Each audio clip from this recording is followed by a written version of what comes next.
Jesus teaches the crowds on the mountainside by the Sea of Galilee. The crowds are amazed when he heals them.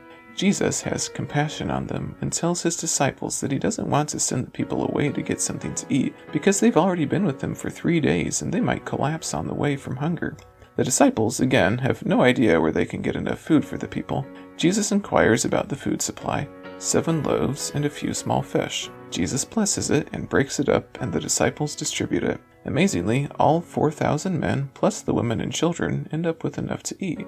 There are 7 basketfuls of food left over. The 7 baskets represent 7 pagan nations. This event takes place on the Gentile side of the lake. In chapter 16, Jesus and the disciples go to Magadan, where the Pharisees and Sadducees ask Jesus to show them a sign from heaven. He's like, "You say, red in the morning, sailor's warning, red at night, sailor's delight.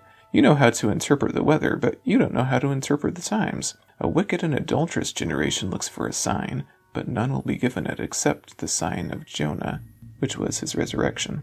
They get in a boat and cross the lake, and Jesus says, "Beware of the yeast of the Pharisees and of the Sadducees." The disciples think he is talking about how they had forgotten to bring bread along. Jesus rebukes them for their lack of understanding and asks them if they remembered how many basketfuls of bread were left over from the 5,000 and the 4,000. They tell him that there were 12 and 7.